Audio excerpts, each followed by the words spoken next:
আত্মীয়তার সম্পর্ক রক্ষা করে চলা আপনার জন্য সহজ হবে কয়েকটা পয়েন্ট মনে রাখলে।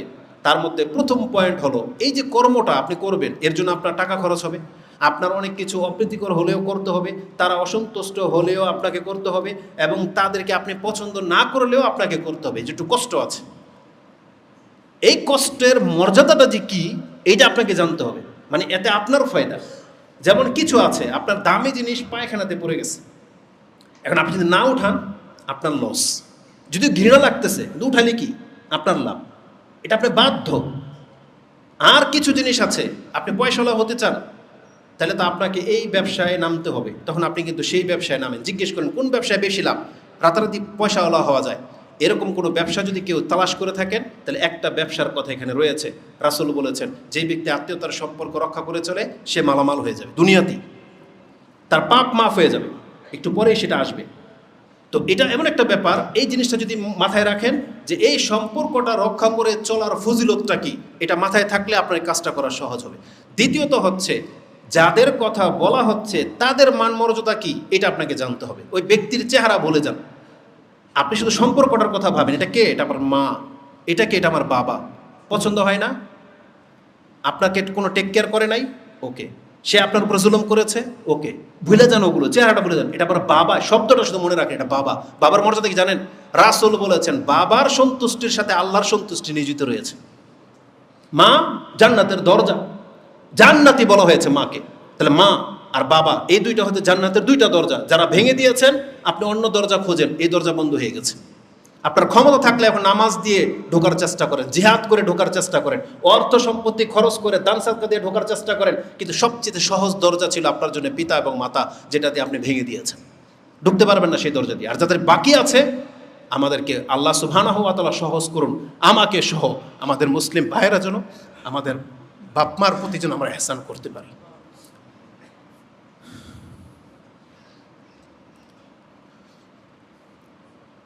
আল্লাহ না করুক কোনো মুসলিমের সাথে এটা হয় না, মুসলিমদের এটা উচিত না। যেখানে আল্লাহ সুবহানাহু ওয়া তাআলা বলেছেন যে ওয়ালা তাকুল লাহুমা উফ, আমরা আমাদের বাপ মার সাথে অনেক বেশি খারাপ আচরণ করি, অথচ বলা হয়েছে এটা দরজা। আল্লাহ সুবহানাহু ওয়া তাআলা তাদেরকে এত বেশি মান মর্যাদা দিয়েছেন যেটা আমরা আসলে রক্ষা করে চলতে পারবো না।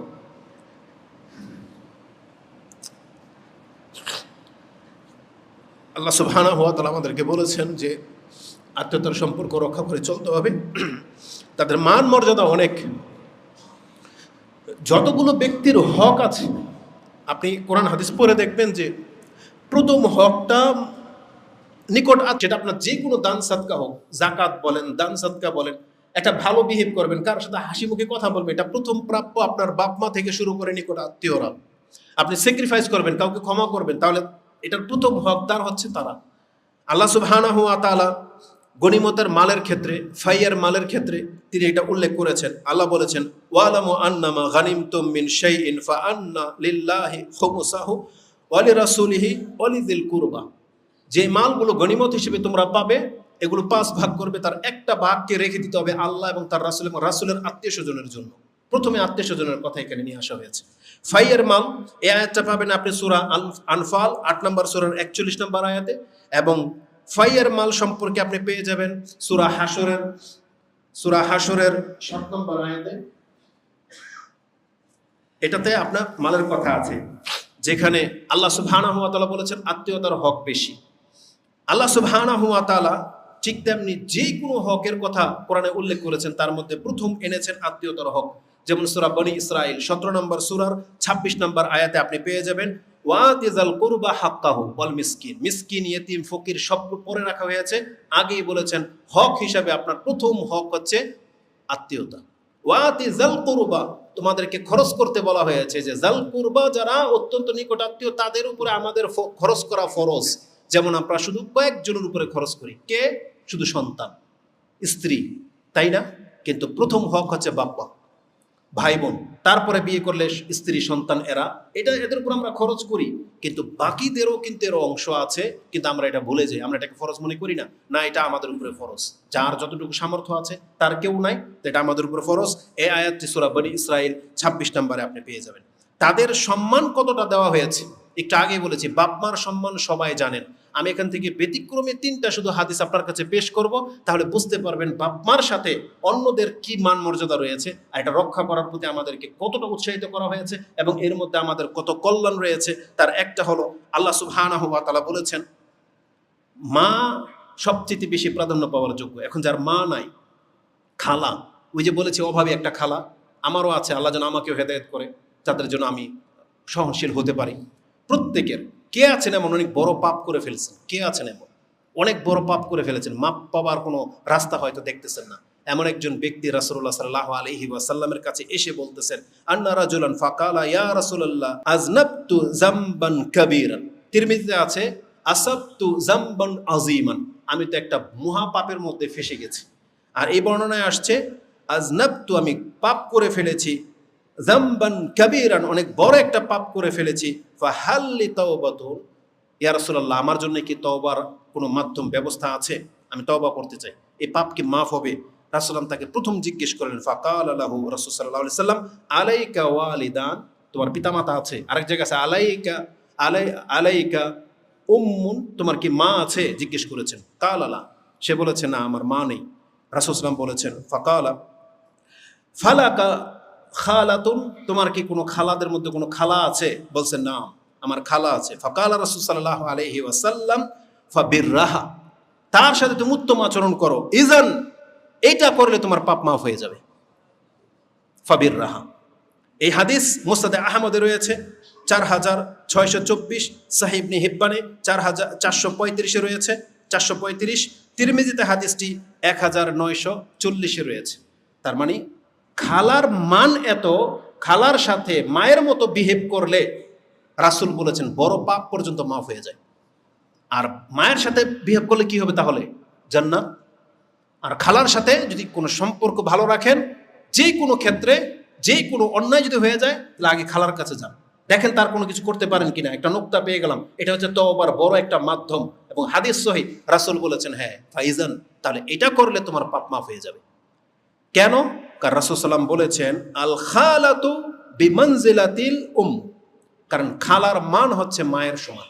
যার মা নাই তার খালা হচ্ছে তার মা, মর্যাদার দিক থেকে। এটা আপনি হাদিস তিরমিজিতে 1904 নম্বরে পেয়ে যাবেন। রাসূলুল্লাহ সাল্লাল্লাহু আলাইহি সাল্লাম বলেছেন বাবা মার মর্যাদা। বাবার মর্যাদাটা কি? আমি বাবার কথা বলবো না, বাবার মর্যাদা বোঝাতে কি আমি আরেকটা হাদিস আপনাকে পেশ করি, তাহলে ওটাও আপনি ঠিক রাখবেন। সেটা কি জানেন? যার বাবা মরে গেছে, বাবা যার সাথে সম্পর্ক ভালো রাখতো, বাবার আত্মীয়, বাবার বন্ধু বান্ধব, আপনি যদি জেনে থাকেন আমার বাবা ওনাকে খুব শ্রদ্ধা করে, সম্মান করে, ওনাকে রেসপেক্ট করে, বা ওনাকে বাসায় আসলে আদর যত্ন করে, আপনার বাবা মরে গেছে, ওই লোকটা কিন্তু আপনার বাসায় কোনোদিন আসবে না, কারণ সে জানে যার কাছে আমি যেতাম মতো নাই, কিন্তু আপনাকে সেই ভূমিকাটা পালন করতে হবে। এটা যদি আপনি করেন, এটা হচ্ছে যতগুলো নেকির পথ আছে তার মধ্যে সবচেয়ে বড় নেকির পথ এটা। রাসূল বলেছেন আমি না, মানে নেকির খাতের মধ্যে যতগুলো উত্তম খাত আছে তার মধ্যে এটা একটা। রাসূলের ভাষাটা এটা, ইন্না আবাররাল বিররা, নিশ্চয়ই বীর মানে ভালো কাজের মধ্যে সবচাইতে প্রাধান্য পাওয়া যোগ্য যেটা আবাররাল বীর, সেটা কি? আই ইয়াসিলা রাজুল আহালা আই ইয়াসিলা রাজুলা আহালা ওয়াদ্দি আবিহি, তার বাবার ঘনিষ্ঠদের সাথে যদি সম্পর্ক বজায় রাখা হয়, তাহলে এটা হবে আপনার সৎকর্মের অনেক বড় একটা সৎকর্ম। যে হাদিস ইমাম তিরমিজি রাহিমাহুল্লাহ কোট করেছেন 1903 নম্বর পেয়ে যাবেন। তাহলে আপনি বাবার মর্যাদাটা এবার বুঝেন। বাবার বন্ধুদের সাথে যদি ভালো আচরণ ঠিক রাখা হয়, তাহলে বাবার মর্যাদাটা কি হতে পারে এটা আপনার অন্তরে গেঁথে নেন। চতুর্থ ধাপে আমি আপনাকে একটা পার্সনের কথা বলবো, সেটা হচ্ছে কন্যা, সন্তান এবং বোন। যাদের বোন আছে, যাদের মেয়ে আছে, তাদের সম্পর্কে একটা হাদিস শুধু বলবো আদব আল মুফরাদ থেকে। ইমাম বুখারীর একটা কিতাব রয়েছে আদব আল মুফরাদ, তার 42 নম্বর পর্বে গিয়ে পেয়ে যাবেন 79 নম্বর হাদিস। রাসূল বলেছেন লা ইয়াকুনু লি আহাদিন সালাসাতু বানাতিন আও সালাসাতু আখওয়াতিন, যার 3টা মেয়ে আছে অথবা 3টা বোন আছে, ফায়ুহসিনু ইলাইহিন্না, তাদের সাথে যেই ব্যক্তি উত্তম আচরণ করবে, উত্তমভাবে তাদেরকে লালন পালন করবে, ইল্লা দাখালাল জান্নাহ, তাহলে এই ব্যক্তি 3টা মেয়ে অথবা 3টা বোনের কারণে জান্নাত পেয়ে যাবে। এটা ইমাম বুখারী রাহিমাহুল্লাহ তাআলা আদবুল মুফরাদের মধ্যে এই হাদিসটা উল্লেখ করেছেন। আরেক বর্ণনায় রয়েছে ফাকাদ ওয়াজাদাত লাহুল জান্নাতুল বাত্তাতুন, রাসূল বলেছেন তার জন্য জান্নাত নির্ধারিত, পাবে সে জান্নাত। বাত্তাতুন ফাকালা রাজুলুন মিন বাদিল কওম, তাদের মধ্য থেকে একজন ব্যক্তি বলল, ওয়াইসনাতানি ইয়া রাসূলুল্লাহ, 3টা মেয়ে তো নাই, 3টা বোন তো নাই, 2টা আছে। রাসূল বলেছেন ওয়াইসনাতানি, যার 2টা বোন আছে আর 2টা বোনের সাথে যদি সে উত্তম আচরণ করে তাহলে এটাও তার জন্য জান্নাতের সার্টিফিকেট হয়ে যাবে। এটা ওই আদব আল মুফরাদের মধ্যে পেয়ে যাবেন 78 নম্বর হাদিস। এখানে থেমে আমি একটু বলতে চাই, আজকে আমাদের বোনদের দিকে একটু নজর রাখেন তো, আমরা ভাইরা কি মনে করি। আমাদের বাপদের উদ্দেশ্যে বলতে চাই, আপনি আপনার মেয়ের সাথে কি আচরণ করেন, বিয়ে দেওয়ার পর তার বিয়েটা সঠিক জায়গায় হয় নাই, তার স্বামীর বাড়িতে সে অত্যাচারিত হচ্ছে, আপনাকে জানানোর পরে কিন্তু আপনি এটাকে কোনো পাত্তা দিচ্ছেন না। এই মহিলাটা সারা জীবন নির্যাতনের শিকার হচ্ছে শুধু এইটা বলে যে তার যাওয়ার কোনো জায়গা নাই, পুরুষের উপরে ধিক্কার জানাতে হবে। এটা তো সন্তান তো আপনার, বিয়ে তো হয়েছে একটা বিশেষ কারণে, এটা আল্লাহ সুবহানাহু ওয়া তাআলার নিয়ম, তার প্রয়োজন ছিল, কিন্তু ওখানে সে ফেসে গেছে। অথচ আপনি আপনার মেয়েকে উদ্ধার করার জন্য কোনো তৎপরতা করবেন না, ভাইয়েরা মুখ ফিরিয়ে থাকবেন যে এই ঝামেলা কে পোহায়। আপনি কিয়ামতের মাঠে কি জবাব দিবেন? ভাবি যখন তার মেয়ের কাছ থেকে মুখ ফিরিয়ে নেয়, তাহলে ভাইয়ের কথা কি বলবো? এটা মোটেও কাম্য নয়। আপনাকে খোঁজ নিতে হবে আপনার মেয়ের স্বামীর বাড়ির কি অবস্থায় আছে, এটা খোঁজ নিতে হবে। ধর্মীয় ইস্যুকে কেন্দ্র করে অনেক ঝামেলা হয়, যৌতুককে কেন্দ্র করে অনেক ঝামেলা হয়। আপনার মেয়ে হয়তো বলতে বলতে থেমে গেছে, কিন্তু সে ওই নীরবে সেটা সহ্য করে নিচ্ছে। আমাদের কাছে তো ফোন আসে, আমাদের কাছে তো বলে, এই জন্য আমরা বলতেছি আপনাকে, এটার পরিসংখ্যান কিন্তু অনেক। কিন্তু আজকে আমরা ভাইয়েরা বাবারা মুখ ফিরিয়ে নিয়েছি বিদায়, আজকে আমাদের এই এদের এই অবস্থা হয়েছে। আর বেশ কিছু স্ত্রীরা আছে, ভাই যদি কোনো বোনের আদর যত্ন করে তাহলে এই স্ত্রীরা হিংসা করে, বোনকে দেখতে পারে না। অথচ আপনি জানেন এমন একটা ভাই কিন্তু আপনিও আকাঙ্ক্ষা করেন, প্রত্যেকটা স্ত্রী তো আকাঙ্ক্ষা করে যে আমার যদি এমন একটা ভাই থাকতো। তাহলে ওর ভাই যখন ওকে এতটা সম্মান করে, শ্রদ্ধা করে, আর্থিক দিক থেকে সাহায্য করে, এটা কোনো মহিলার জেলাসি হিসাবে নেওয়া উচিত নয়, কারণ কিয়ামতের মাঠে কিন্তু আপনি ফেসে যাবেন। আর সবচেয়ে বড় কথা হচ্ছে, আমি বাপদেরকে বলতেছি, ভাইদেরকে বলতেছি, আপনি আপনার বোনদের প্রতি একটু যত্নশীল হন। আল্লাহ আমাকে সহ আপনাদেরকে এই কাজটা করার তৌফিক দান করুন। তো আধ্যাত্মিক সম্পর্ক সম্পর্কে যত কথাই বলবো এটা অনেক প্রেশার হয়ে যাবে। ইবাদতের মধ্যে এটা অনেক গুরুত্বপূর্ণ একটা ব্যাপার। শর্টলি আমি শুধু আরেকটা 2-1টা হাদিস আপনাকে বলে দিই।